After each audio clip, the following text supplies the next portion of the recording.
Hi everyone, welcome back to AFTV and welcome back to the Tactical Insight Show. Me and Graham. How you doing, Graham? All good, mate. Good to see you again. I'm very happy, mate. I'm very, very happy. We're sitting, what, 5th in the table. Life's looking good. We're enjoying these shows. We're breaking down goals. We're breaking down some controversial moments, of course. We'll be going to that today. But another win. Couldn't be happier. How are you, though? Talk to me about you. I'm really great, mate. I've been looking forward to coming up here today and breaking down the Cojones derby with you. The Cojones derby, as we've got on It's screen. 4 years ago, just over 4 years ago, to the month, I think it was October actually, 2017, that Troy Deeney labelled Arsenal as having no cojones. So, and I think we're going to discuss today how we showed a bit of cojones yesterday. But before we get into it, just want to congratulate Spurs official. An Arsenal show with you wouldn't be the same if I didn't say something about our North London neighbours, would it? Spurs official, many congratulations last week on 5,000 days without a trophy. And Can help yourself. And 2021, they obviously sacked Nuno Dispirited Santo. They did, yes. And replaced him with Antonio Conte, who's now their third manager in 2021, which is one more manager than league titles they've won in their history. So congratulations to them, and fantastic last week. Absolutely, congratulations. He came in last week, won his first game with 9 men.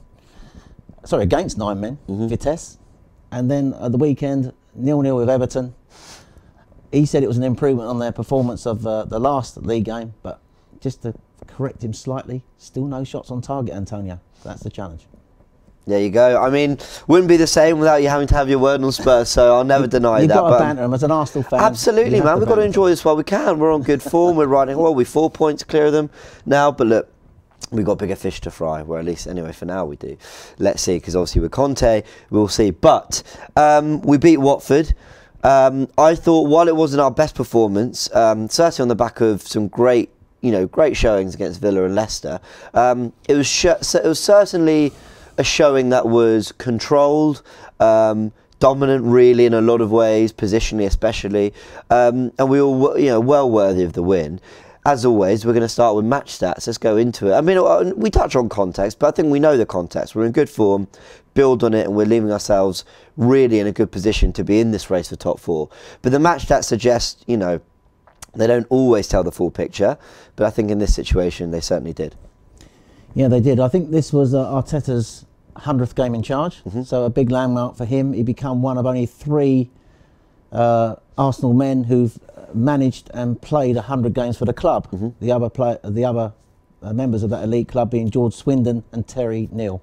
So he became the 3rd man to reach that level. So it was a big game for Arteta, 100th game.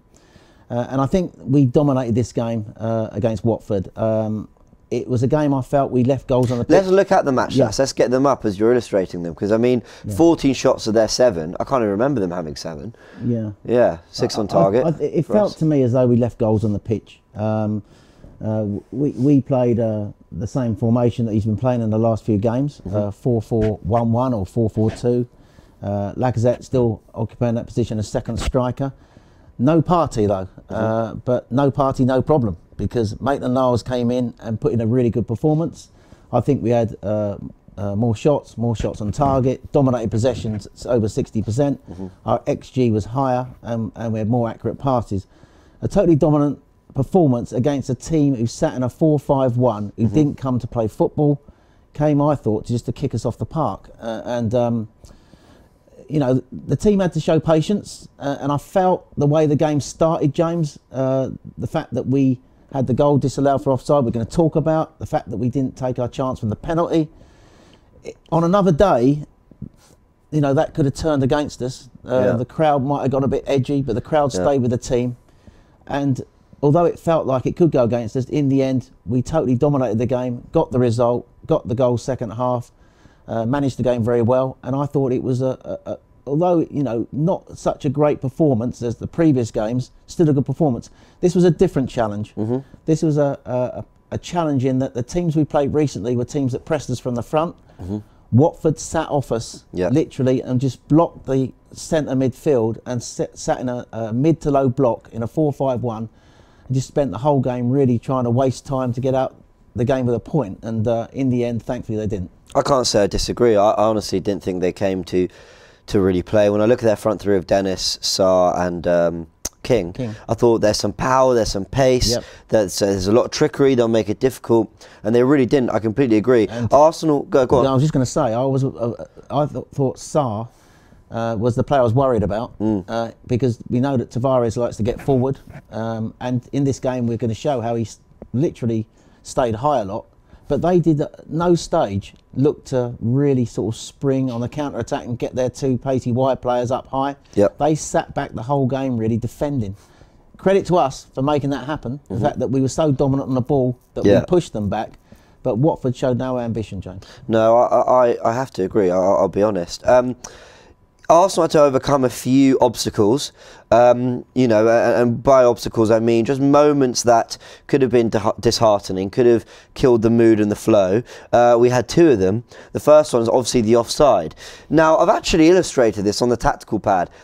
I've illustrated a throw-in and an offside today, so people are going to be thinking, what on earth are we doing? Let's have a little look at it here, though, because Alex Lacazette is in a situation where, you know, it's lovely build-up, by the way. Maitland-Niles with a lovely little ball into, I think, Lacazette, or was it? I think it was Lacazette. It was the Lacazette. Right, and then Fullsack on the swivel, looks to get it over Ben Foster, who's come out to deal with it. Now, for anyone who doesn't basically understand what's happened here and why it was given offside, they're looking at this defender here. And by the way, I think it's in Kulu. I've purposely not named and numbered all the players for the sake of just illustrating this. Because the important thing here is Ben Foster in his blue. That's the important thing to look at here. Now, what's essentially happened, for anyone who doesn't understand, is if the situation had been this, you swap Ben Foster and you swap in Kulu, it's very easy, right? You draw the line. We'll do it in red. Actually, no. We'll do it in green. The onside line. Oh, that is a terrible line. Forgive me. Let's get a straighter one and do it again. Aubameyang would be onside. So if he took his touch and scored, it'd be fine. And obviously you're looking at Bukayo Saka in an offside position.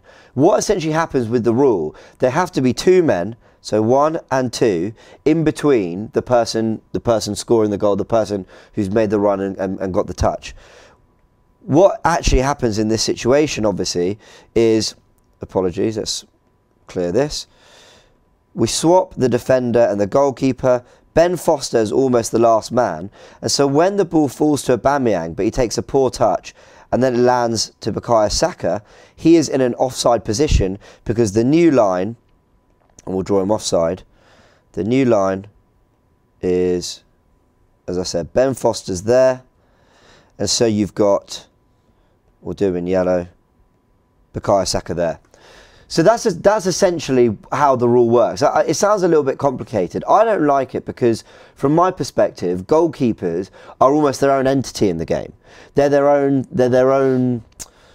I don't know how to explain it. You know, they can use their hands in the box. They wear a different kit. You know, I think the rule should be addressed so that you're always looking at just the last defender. It confuses players. Bukayo Saka, in that situation, we know if it had been Ben Foster instead of the defender, we know Saka would likely have left it for Aubameyang. He'd have recognised the situation.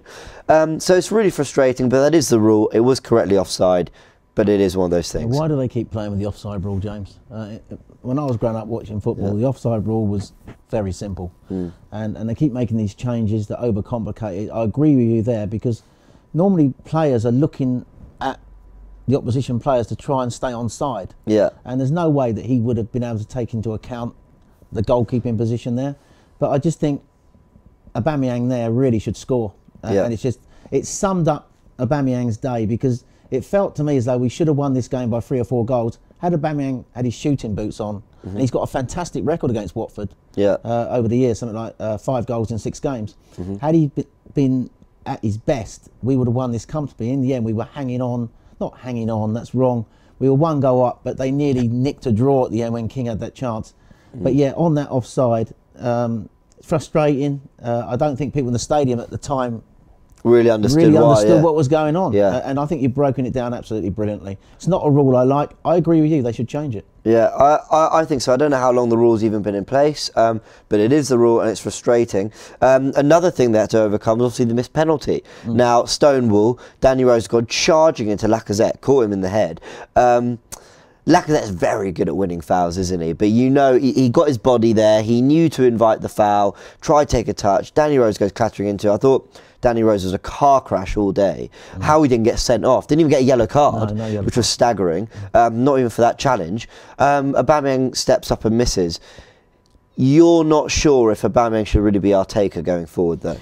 No, I looked at his numbers. His record for us, well, first of all, his overall record now is something like a 70% conversion rate. Which let's get it up on screen. Yeah, we've got it here. Aubameyang has now missed consecutive penalties whilst missing 4 of his last 13 for Arsenal. And you're absolutely right. In the Premier League, is a conversion rate of 70%. Yeah, and look, I get the thing about he's the striker, he wants to score goals. But I think Lacazette, for me, has always been a better penalty taker. Lacazette's on the pitch at the moment. I think he should take the penalties. And there's also an argument for Nicolas Pepe if he was playing.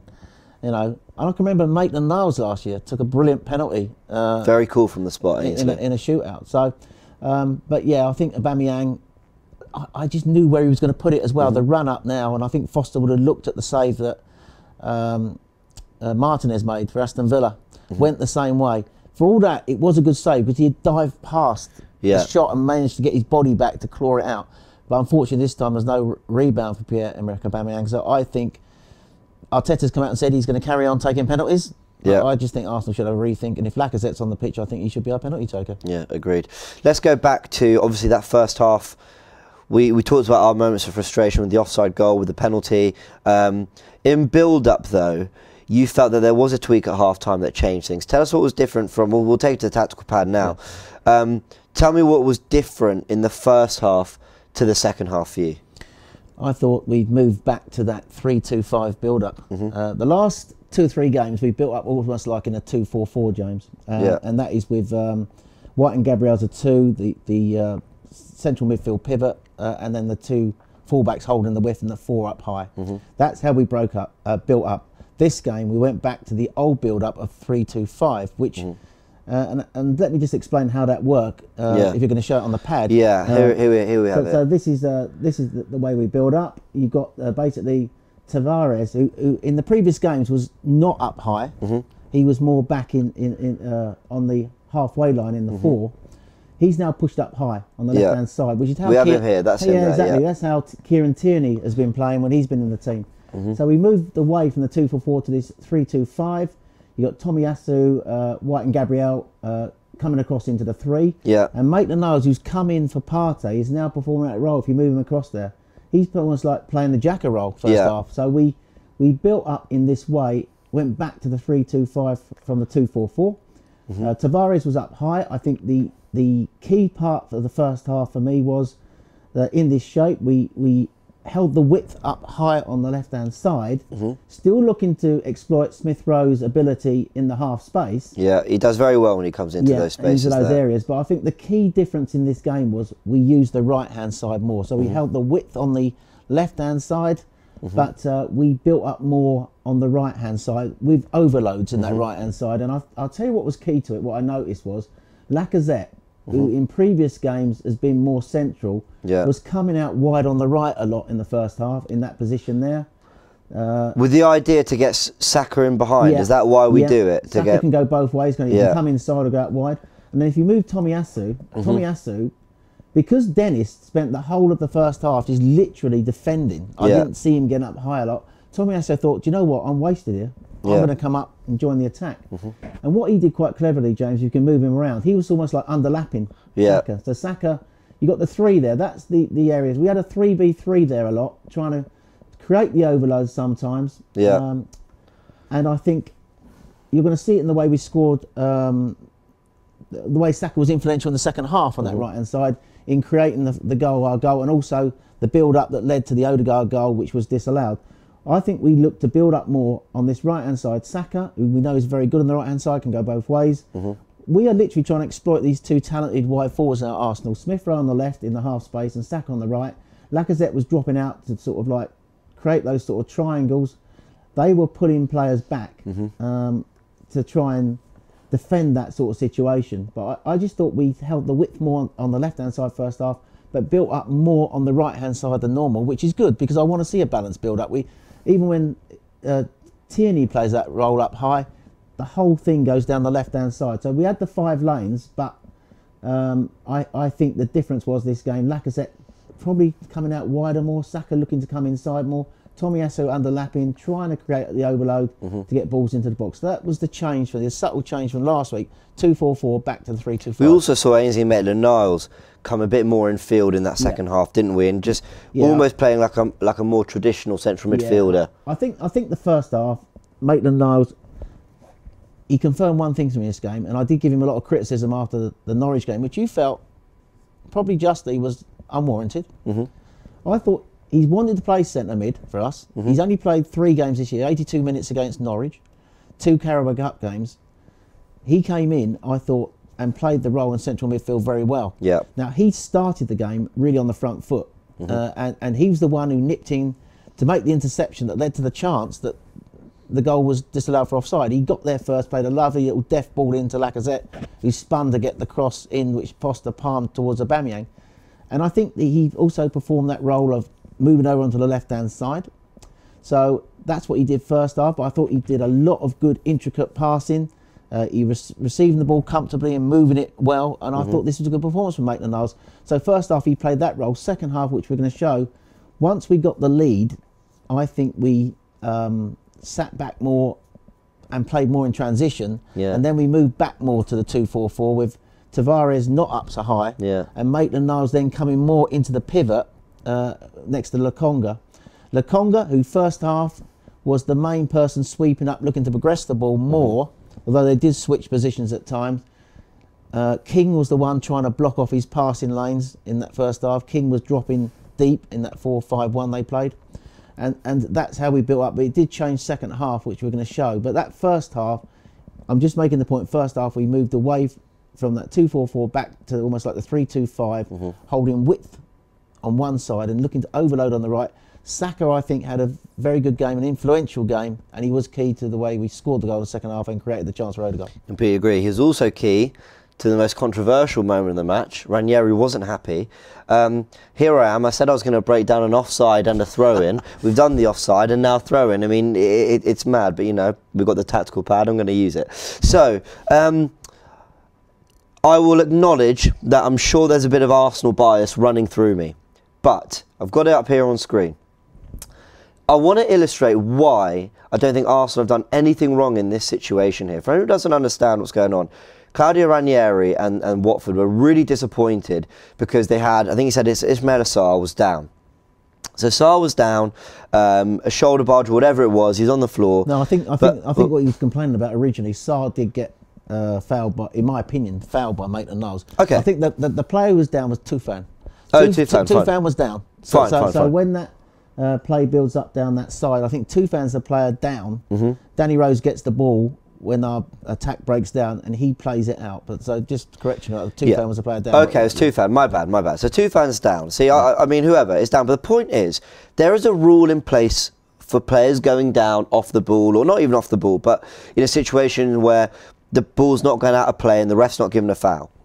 If it's a head injury, the referee will intervene and he will say, you know, head injury, dangerous, they need medical attention, they deal with it. Unless his leg's falling off and everyone's kind of like, you know, oh my God, you know, the guy's really injured, we've got to deal with this. And usually players get very kind of agitated about it, don't they? You know, they'll be screaming the opposition, he's down, you know, he's really bad, whatever. That wasn't the situation. They went down, they didn't get the foul, Arsenal played on. So Arsenal made their point in that situation. We're going to carry on here. We're not bothered about that. And the ref's also gone, I've not given it, so carry on. So that's what's gone on. That is the state of play. Now, Bukayo Saka, and this is where we're going to go to the tactical plan, I'm going to show you what's gone on here. Bukayo Saka here is running forward. He tries to play a ball into Lacazette, but Danny Rose, probably the only good moment he had in the game, actually got across, covered it nicely, and then in this situation, takes a touch, and he's going to play it out. But before he plays it out, I just want people to just grasp the situation here. Arsenal are on the press. They've pinned Rose basically all the way back to the goal line.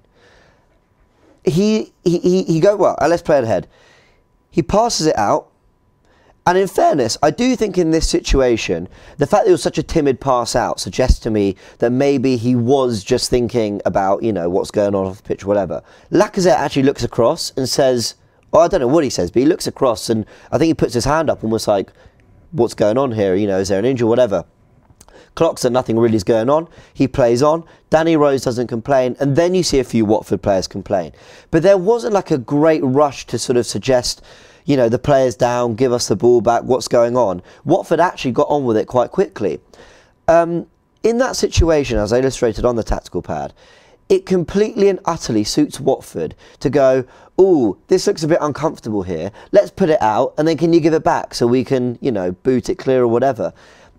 Arsenal have done nothing wrong, in my opinion. I think there was a little look to see whether there was medical attention or anything going on. There was nothing going on. The ref didn't give a foul. Watford didn't really complain. We got on with it, and I think we did the right thing. And we were ruthless, and I like it. Yeah, look, there's an argument to say that we acted outside the spirit of the game, the laws of the game. That you could say that because, you know, you would expect the team to give the ball back in that sort of situation. But were Watford really asking for it back? No, and that's the point. I don't think they were. And two things that you need to say here.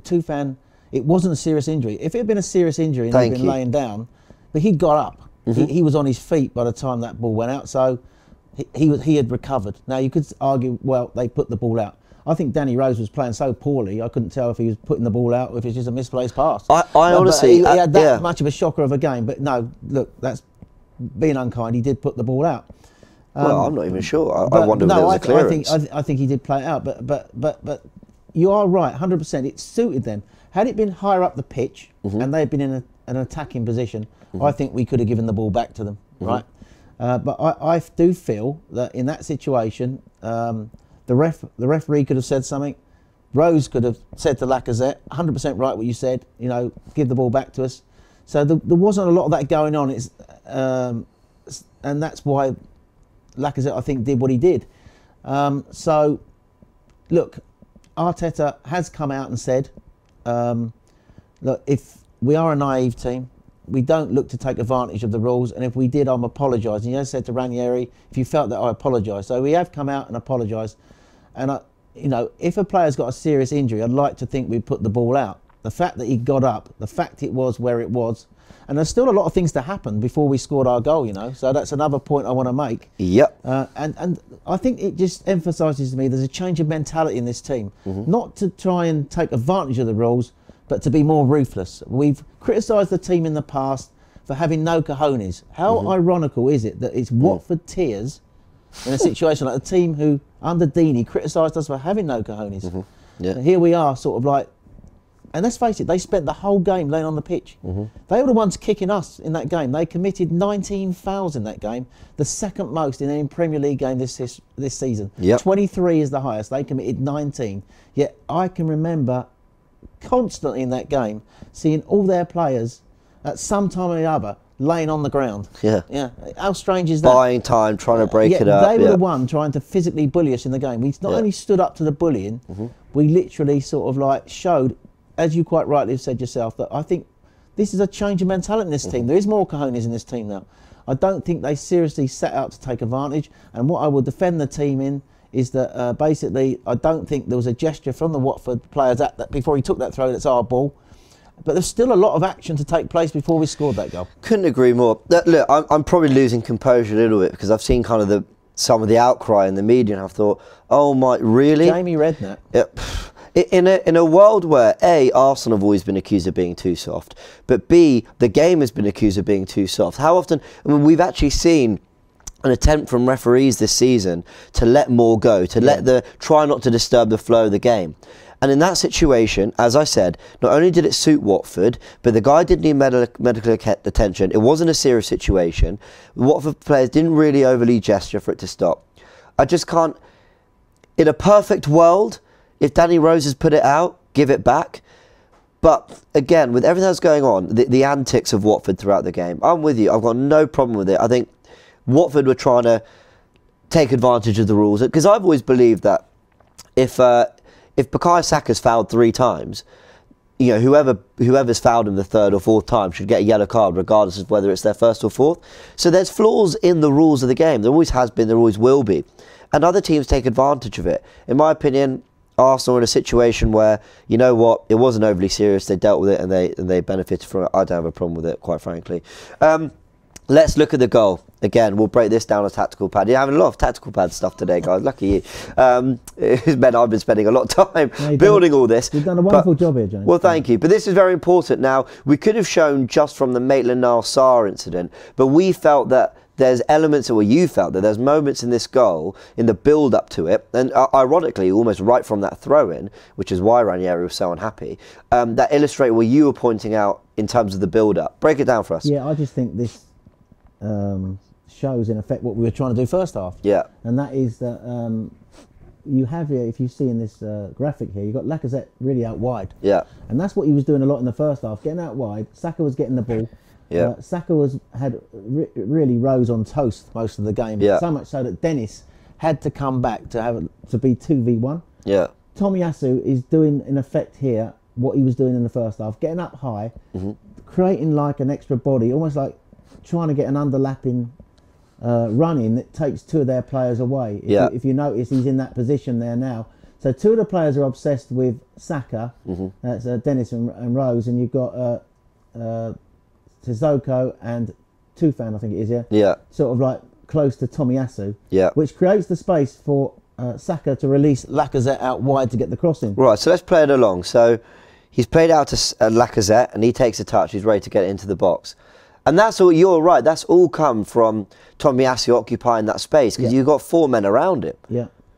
And if you play it on, then you'll see Lacazette pin it over towards Aubameyang. And as the action develops, it goes over Alba's head to the right back, Lamine, who heads it out. Yeah. Now, when it comes out, I think if you stop it there, if you can stop it there, this is, I think, what Ranieri should be more complaining about than the throw. I agree with you. Because I do believe that was a foul on Sarr. Yeah. Sarr is back defending as he was for most of the game. And that's a good thing we did in this game. We stopped Sarr getting into isolating him. They would have probably thought we could try and get Sarr isolated one-on-one and Tavares, and that would be joy for them. But that never happened. He was back defending the whole game. He's back defending again. Maitland-Niles, I think it is. It makes a challenge. Yeah, makes a challenge. And I would argue that's a foul. Yeah. Which breaks to Benjamin White. Does well to intercept. Benjamin White did this really well in the game. He's done well. He's sort of drove forward, and he's got forward into the box. There's a challenge comes in on him. Yeah. And it breaks to Smith Rowe. I love the way Smith Rowe now is following up. Fluidity in our attacks. He's come in from the left-hand side, got himself into the action again, and scored his third goal in consecutive games. Joined a very elite level of Arsenal players under the age of 21 who've done that. The likes of Cesc Fabregas, Jose Antonio Reyes, and Nicolas Anelka. He's in elite company. He's in elite form, and he's adding goals to his game now. And I don't think any Englishman has created more or made more goal contributions in the Premier League since September now than Smith Rowe. Not sulking on being missed out, being picked for the England side. His performances for Arsenal are indicating that he's going to get picked by England sooner or later. Fantastic performance by Smith Rowe yesterday. We're going to discuss his numbers, getting into that play and literally sweeping the ball home. And he's earning it. He's earning it. Actually, if we go back to the tactical pad for a second, because one of the things I've actually just noticed there in the build-up, when it comes out to Lacazette, Smith Rowe is behind Kuchka in this moment, but he drives. If you're just watching number 10, he does get into the box. So when that ball goes to Aubameyang, and he obviously doesn't get the header, Smith Rowe is there, drops back to work hard, but senses another opportunity. And it reminds me of, and I've got it up here, Smith Rowe's goal against Leicester.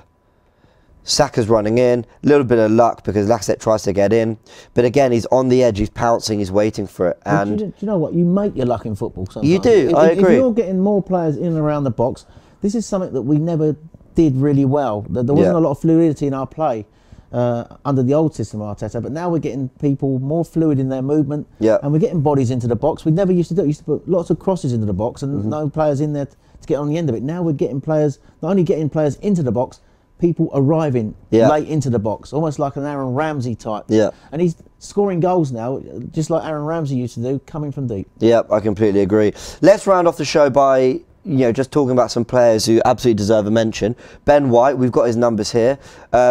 Ranking first for all these things. Talk us through it. Oh, I just think he had a fantastic game. He was superb, and has been for a while, actually. Look, I just think, apart from the one moment where him and Ramsdale got their wires crossed in this game, at the end, where Watford nearly sneaked an undeserved draw, he's first in all the numbers there. If you could put it back on the board for me, I'll just take you through that. I just think not only in the terms of the way his pass and his distribution, 101 touches, he was first. His passes, 81 first. Yeah. But look at his defending there. 6 clearances first, 3 blocks, 2 interceptions. And I just think he's looking worth the money now. Yeah. I have my reservations. Should you be paying that much money for Benjamin White? But, I think he's integral to everything Arteta wants to do.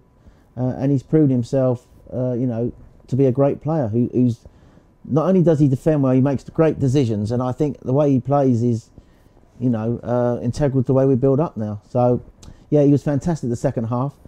Before we could touch on Maitland-Niles, just one thing I wanted to touch on, and that was we obviously took Lacazette off and brought on Odegaard. Yeah. And we're going to talk about that Odegaard disallowed goal, which Aubameyang touched. Had he not touched it, it would have been his there's goal. So much gone on. I almost forgot about that. Yeah. But I think, look, I said last week, don't change a winning team. Players should be rewarded for their spots. But I think sometimes different game, different players. I know it's a hindsight thing, but I was thinking about this last night. I think this game suited Odegaard more than Lacazette. I know Lacazette was pivotal on the right-hand side, but when teams sit in a low block, I think you need a number 10, someone to unlock the space more. Right. And I think he could have done that, albeit he's been out of form recently, so that's an argument for not playing him. But I think he would have been better, could we have got him in the team? I don't know. But against low block teams, I'm just making the point, someone with Odegaard's creativity, talent, can unlock tight defences when they sit in a low block. But look, that's just an argument for another day, but not one perhaps I should be making, because it's a bit unfair on the players who'd been winning the previous 2 games and playing really well to move one of them out the side. So, so that's the point I just wanted to make. But fair enough. We're going to talk about Maitland-Niles now. Yeah, absolutely. I thought we'll round off on his numbers. First half, you sent them through to me. Most ball recoveries, 4 in the first half. Most tackles, 3 in the first half. Most interceptions as well. I thought he was excellent. I think Ben White was voted... I think you said he was your man of the match. My man of the match was Benjamin White, but I think they gave it on Sky to Maitland-Niles. They gave on Sky to Maitland-Niles, but I think on the Arsenal just said on Twitter, I think I checked just before this, before we recorded this, that Ben White was voted by the fans. So both of them fantastic. Ben White, but also Maitland-Niles so deserving of the plaudits as well. Just some roundup stats as well. Mikel Arteta, 100 games, that was his 100th, 54 wins, 20 draws, 26 defeats, a lot of defeats, losing 1 every 4, but we know that a lot of them almost came in one period, so we're definitely looking more on the up. Unbeaten in 8 league games, with Liverpool's run obviously ending, that's now the longest in the league, 10 unbeaten in all comps with 7 clean sheets. You obviously mentioned Smith Rowe being the 4th player under 21 to score 3 games in a row. And then Smith Rowe's actually got 11 goal involvements in the Premier League in 2021. Only Aubameyang has more. And then my final one, I've got to get this out there. You've mentioned it already. Watford committing the 19 fouls in the game, receiving 4 yellow cards. We received the same for 6 fouls. I know every foul's different, but... Seems incredible, doesn't it? That we got the same number of yellow cards for 13 less fouls. Yeah, there you go. Graham, thank you as always for joining me. Well, we've got one thing we're going to round up. Oh, okay, go on. We're just going to say, is this Liverpool game a free hit now? Well, yeah, I was thinking with the international break, shall we? But let's do it. It's a good question. Is it a free hit? I'm going to say yes, because we've built enough momentum to feel like this isn't a must win, must get points. I just want to see us competitive and give it a real go and show Liverpool that we can. Look what West Ham did. West Ham performed really well and won, but I think their fans would have been proud of the way West Ham played, even if they'd actually not won the game. And I think that's my point. If we put in that kind of performance, that's what I want to see. No, I agree with you. And I'll just say this that before we round off, and that is that the next few games for me are going to be pivotal, because Liverpool, I do think, is a free hit in a way. Had we not got the 3 points yesterday, maybe it wouldn't have been. But we're on this fantastic run, and I think we want to keep it going. But I just want to see us put in a really good performance at Anfield. whatever the result is, to make sure that we're competitive and moving in the right direction still, regardless of the result. But we have got some very difficult games coming up. Yeah. We've got Liverpool away, we've got Man United away. People say, oh, Man United are in decline, and whatever you think, Man United away is still a hard fixture. Yeah, always. Everton away is difficult, and then of course we've got West Ham at home. They are difficult games. And the thing I want people who are watching this video today to think about is this, that as good as we've been on this fantastic run, I thought about this coming up today on the train, and that is that of our 6 wins in the Premier League, 4 of those clubs who we've beaten have now sacked their managers. Yeah. So Farker's gone at Norwich, Nuno the Spirited Santo's gone at Tottenham. Yeah. Villa, yesterday, unbelievably sacked Dean Smith, and of course Watford have now got Ranieri, who, by the way, continued his record against Arsenal, 12 Premier League games, still hasn't beaten Arsenal in the Premier League game. So 4 of those clubs have sacked their managers now, and we've got Newcastle in between those run of games who've also sacked their manager. So you could argue, as well as we've been playing, we have been playing teams in a bad moment who've ended up sacking their managers. I'm not trying to take the gloss off the wins, I'm just pointing out exactly what it has been. So we are now going to be playing against top teams, Liverpool, elite manager Klopp, Moyes, who's done wonders at West Ham, Benitez is a wily old fox at Everton. So this, I think, will be, after these run of games, we'll be able to judge exactly where we are. But we kept the run going. It's a fantastic run. Congratulations to Arteta on 100 games as Arsenal manager in all competitions and for the run we're on. But I think, you know, to balance it out, and I always talk about balance, let's just see where we are after that difficult run of games, James. I think you make a great point. You summed it up perfectly.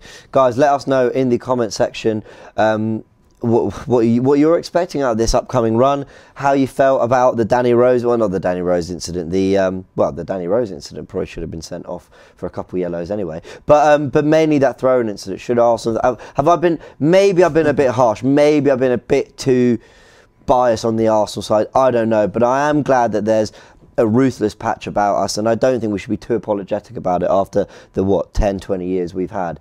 And we're finally showing Cojones.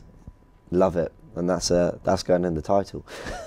We'll be in the comment section as you always are, Graham. Let us know, like, subscribe, all that, and we'll see you in a couple of weeks after Liverpool. See what happens then.